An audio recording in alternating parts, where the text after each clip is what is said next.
ejecutaron hacia el Estado mexicano por esta serie de aspectos. Es bastante amplio este apartado, pero ya regresando al tema de la desaparición, continúa diciendo la resolución: de todo lo antes señalado, toda autoridad debe acatar el principio pro persona, consistente en adoptar la interpretación más favorable al derecho humano que se trate. Es importante mencionar que conforme el Registro Nacional de Personas Extraviadas o Desaparecidas, registro oficial desde el 2010 hasta el 1 de enero del 2018, reporta 34.656 personas desaparecidas, cifra que desde el 2011 ha ido en aumento según el informe del Secretariado Ejecutivo del Sistema Nacional de Seguridad Pública del año 2018, lo cual evidencia que no es un problema menor en el país. Y señala también lo relativo a que el 6 de febrero del 2007 el Estado mexicano firmó ad referéndum la Convención Internacional para la Protección de todas las personas contra las desapariciones forzadas, que la convención fue aprobada por el Congreso, específicamente por la Cámara de Senadores, y señala posteriormente que el artículo 31 de esta convención señala: cada estado parte podrá declarar en el momento de ratificación o con posterioridad que reconoce la competencia del comité para recibir y examinar las comunicaciones presentadas por personas que se encuentran bajo su jurisdicción o en nombre de ellas, que alegaren ser víctimas de violaciones por este estado parte. Continúa señalando: de lo expuesto se advierte que uno de los instrumentos internacionales vinculantes para México, creado para prevenir las desapariciones forzadas y reconocer el derecho a las víctimas materiales y de sus familiares a la justicia, la verdad y una reparación, es la aludida Convención Internacional para la Protección de todas las personas contra las desapariciones forzadas, en vigor en nuestro país desde el 2010, cuyo texto establece la creación del Comité contra la Desaparición Forzada, cuyo propósito es examinar, formular observaciones o recomendaciones a los informes que presenten los estados, relativos a las medidas que hayan adoptado para cumplir con las obligaciones que han contraído en virtud del propio instrumento, así como solicitarles a estos informaciones complementarias sobre su aplicación. Por tanto, dicho instrumento constituye una garantía para la protección de los derechos humanos violados por la desaparición forzada. Cita posteriormente una tesis de la segunda sala de la Suprema Corte, la que tiene como rubro Derechos Humanos y Garantías, sus diferencias.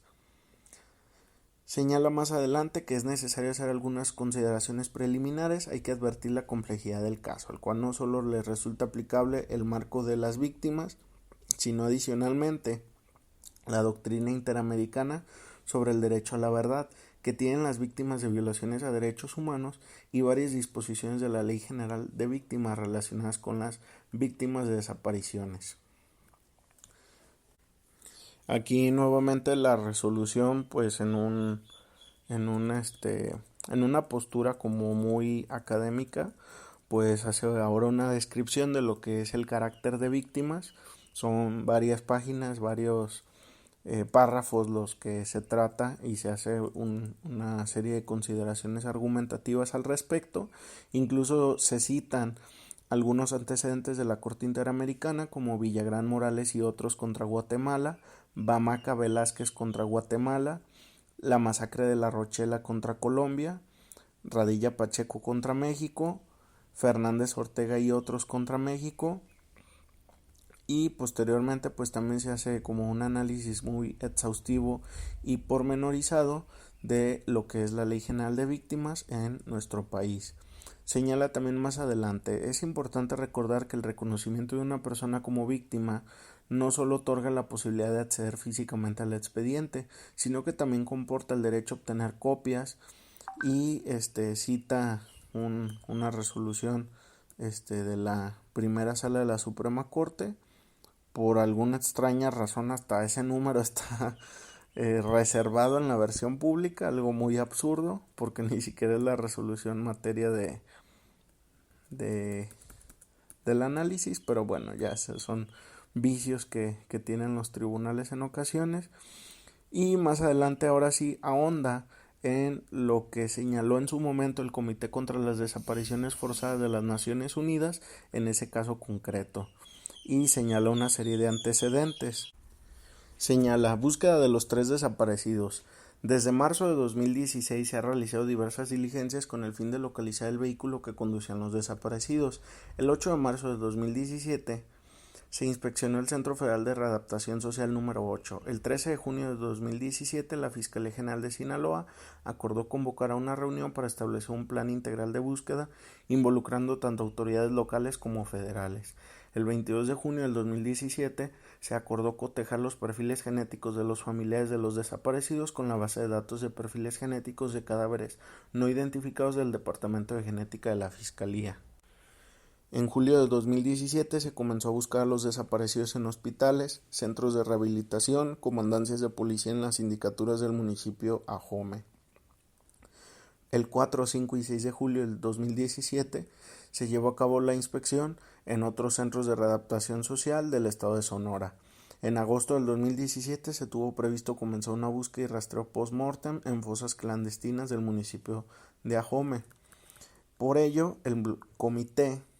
contra las Desapariciones Forzadas requirió al Estado para asegurar la adopción e implementación de una estrategia integral y exhaustiva para la búsqueda y localización de las víctimas y tomar las medidas que fueran necesarias para buscarlas, localizarlas y protegerlas. Tomar de inmediato medidas que fueran necesarias para investigar de forma integral y exhaustiva las desapariciones, asegurar que todos los elementos encontrados en el curso de la investigación de referencia fueran debidamente analizados y tomados en consideración en el contexto de las acciones tomadas para buscar y localizar a las víctimas, adoptar todas las medidas que fueran necesarias para ubicar el vehículo que utilizaron las víctimas, cotejar a la mayor brevedad el perfil genético y una serie de lineamientos que da, establecer e implementar de manera urgente un plan de exhumación de las fosas clandestinas, en donde incluso se aplicaran los protocolos de Estambul y Minnesota, y proporcionar al comité información actualizada sobre acciones tomadas en ese sentido y sobre el resultado de las mismas. Señala que el comité tomó nota de la información proporcionada por el Estado en el sentido de que el 12 de enero del 2017 personal de la Fiscalía inspeccionó por última vez diversos domicilios para localizar a las víctimas. Policías integrantes de patrullas en cuyo poder los 3 desaparecidos fueron vistos por última vez y sobre los que pesó una orden de aprehensión. Sin embargo, el comité externó que continuaba preocupado porque las víctimas no habían sido detenidas, los imputados no habían sido detenidos a pesar de que las órdenes de aprehensión emitidas el 15 de abril del 2016 pues se habían dictado desde hacía tiempo. El comité recordó al Estado que la información sobre la autoría de las desapariciones puede ser de gran importancia para la búsqueda y localización de las víctimas. Todavía no se ha llamado a declarar, al menos hasta esa fecha, a los altos mandos de policía que estaban a cargo de los policías que detuvieron a las víctimas, como se solicitó previamente. No se habían investigado alegaciones recibidas en el contexto de las acciones, según las cuales algunos de los elementos habrían ocultado información y elementos probatorios con el propósito de encubrir la participación de los policías en las desapariciones y dificultar la localización de las personas desaparecidas, como se había solicitado previamente. Y se señala que el comité reiteró una serie de recomendaciones y que incluso se emitieron medidas cautelares al respecto. Luego de esto, el amparo continúa con hacer un breve recuento de diversos actos de investigación que se habrían practicado, señalando las labores de búsqueda, lo relativo a diversos actos de investigación en diferentes regiones, la coadyuvancia por parte de agentes investigadores, por parte de otras autoridades, entre otros aspectos. Y pues esto es a lo largo de varias páginas. Se da un recuento breve de cada uno de los actos de investigación que se estuvieron realizando durante 2017 y 2018. Y pues es la reseña que se hace. Ya posteriormente continúa la resolución con el tema de las causales de improcedencia, dentro de las cuales pues esencialmente lo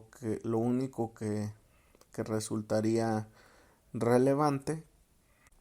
señala que a la fecha de la emisión de la resolución ya habían sido encontradas las víctimas, por lo cual los actos que se combatieron relativos a la desaparición de las víctimas dejaron de surtir efectos legales durante la tramitación, por lo cual se actualizaba la causal de improcedencia del artículo 61, fracción 21 de la Ley de Amparo. Sin embargo, posteriormente señala, mayormente al considerarse que la interpretación relacionada a lo dispuesto por este numeral, así como el 77, para que surta dicha causal de improcedencia consistente en la cesación de efectos, no basta que la autoridad derogue o revoque el acto, sino que es necesario que destruya todos sus efectos,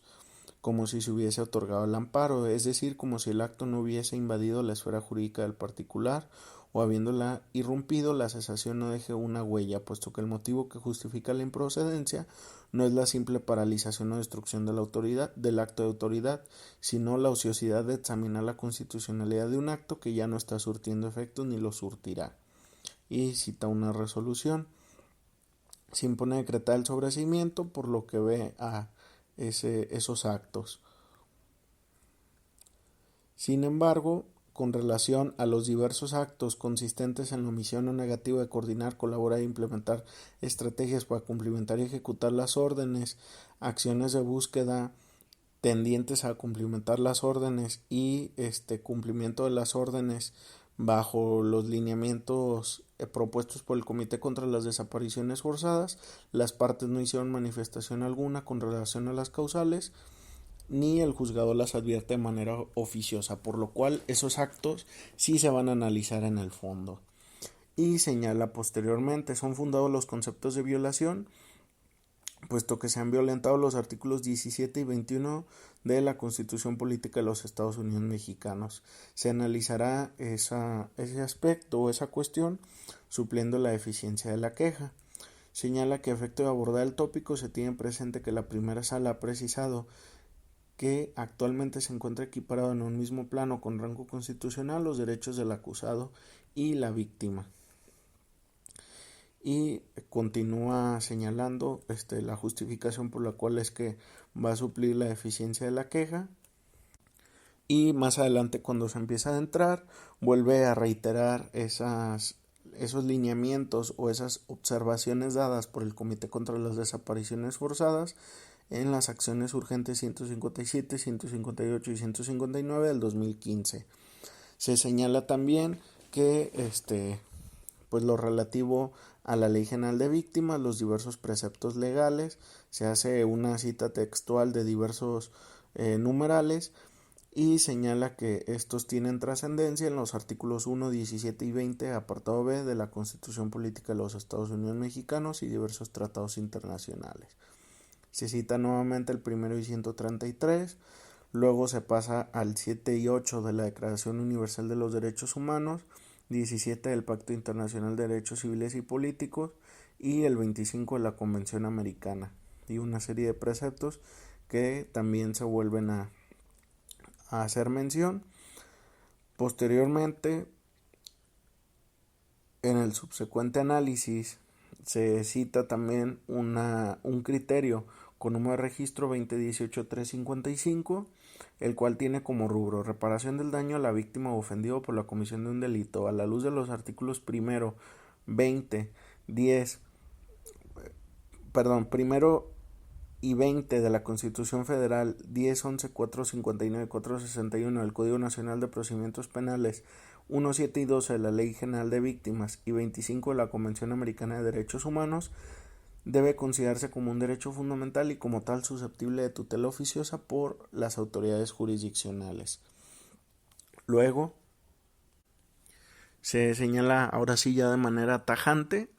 que, establecido lo anterior, se precisa señalar que del análisis de las gestiones realizadas por las autoridades con la finalidad de acatar el mandamiento de captura librado contra los imputados, se arriba al convencimiento de que no se han realizado las acciones idóneas para el éxito de tal encomienda, lo que provoca que la parte quejosa quede en estado de incertidumbre, haciendo nugatorio su derecho humano de acceso a la justicia y derecho a la verdad, en perjuicio del derecho a la reparación del daño que pudiera asistirle a la quejosa. Es así